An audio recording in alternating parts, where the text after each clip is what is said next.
Prime Minister Raila Odinga, ministers and other officials of government of Kenya, parliamentarians, members of the diplomatic corps, representatives of international and non-governmental organizations, special guests, my African sisters, ladies and gentlemen. A very good morning to all of you in beautiful Nairobi, my old home and workplace. My thanks to the organizers and the government of Kenya for the invitation to speak to this regional dialogue on women's political leadership on a topic I know well as a woman and a politician.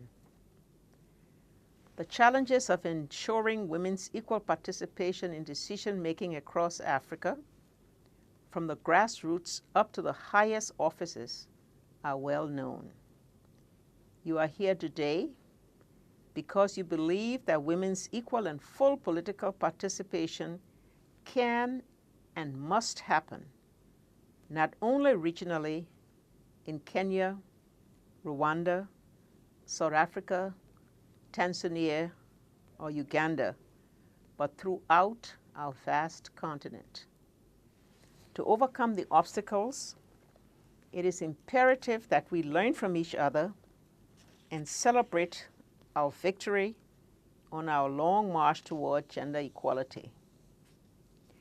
One such victory happened less than a month ago when African Union heads of states and governments made history by electing Dr. Nkosazana Dlamini-Zuma as chairperson of the AU Commission.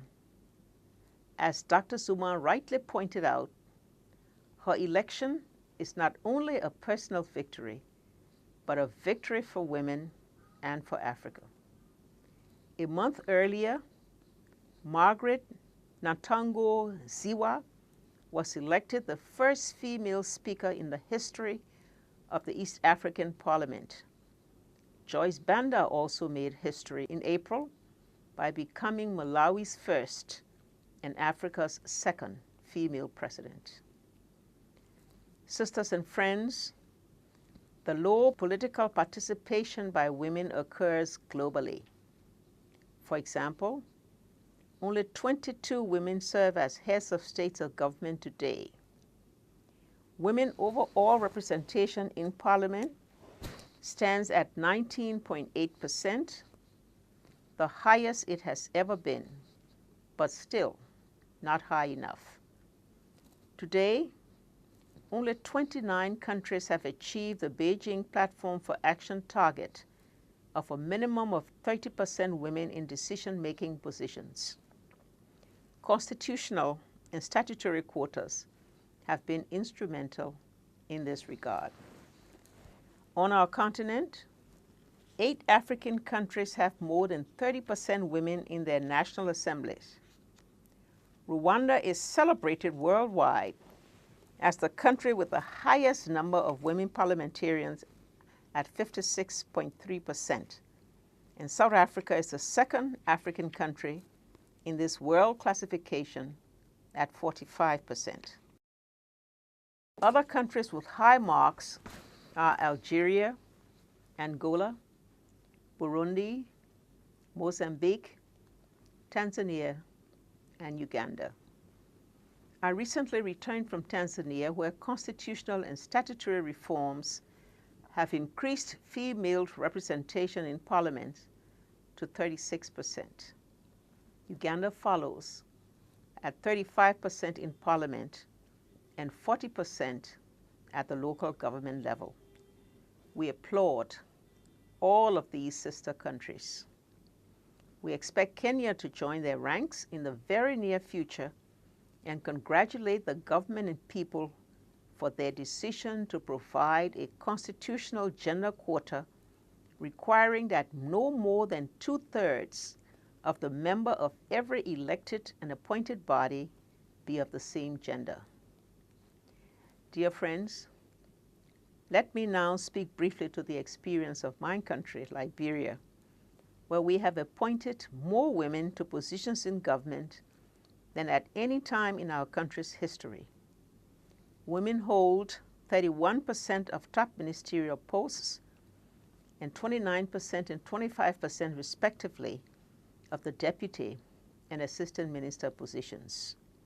The number of women in our judiciary also is on an increase, and the progress in these two branches of government is measurable and noticeable. Regrettably, we have achieved only 11% women representation in our national legislature, 3 in the Senate and 9 in the House of Representatives, out of 103 legislators. Clearly an unacceptable statistic. Our women groups have been advocating and pressuring for no less than 30% representation in national elected offices and political parties. A 2010 Gender Equity in Politics Act, sponsored by the Women's Legislative Caucus, has been languishing amid serious challenges from a male-dominated legislature who argue that competition, rather than gender, should be the criterion for representation. In a recent appearance before the Women's Caucus, I challenged them to reintroduce the bill and guarantee its passage into law. Like Uganda, we are doing better at the local government level, where our women are far more visible, with 40% representation.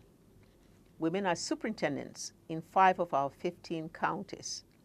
They serve as mayors of cities, including our capital, Monrovia, and as heads of many public corporations. Ladies and gentlemen, dear sisters, I am pleased to see that you will also be addressing issues relating to some of the key actors who make or break women's political career, namely political parties and the media. Despite the advances I have cited, women have yet to see enormous payoffs in being elected into office and receiving political appointments. An important reason is that women often lack the education, resources, political experience, and connections to run for office. Cultural attitudes also constrain women's involvement in politics, which are oftentimes reflected in voting patterns, media coverage of female politicians, as well as attempts to suppress women's assertion of their political rights and views. The question is, how do we change the status quo? We know that we can legislate all we want for women's representation at a decision-making level, but unless we change the hearts, minds, and attitudes of those who would obstruct that access, progress will be incremental. Put simply, dear sisters, we have to reach out, engage our menfolk who make up the other half of our planet's population of 7 billion. Along with efforts to persuade men to allow women political space and access, we need grassroots action to groom and train future women political leaders. Unless we do this, women representation and participation in political bodies will remain low unless legislation enforces gender quotas. Let us all pledge to continue the fight for gender equality and women's full empowerment. Thank you. I wish you success in your deliberations and in sharing best practices, and I look forward to the report on the outcome of this regional dialogue. Have a good meeting.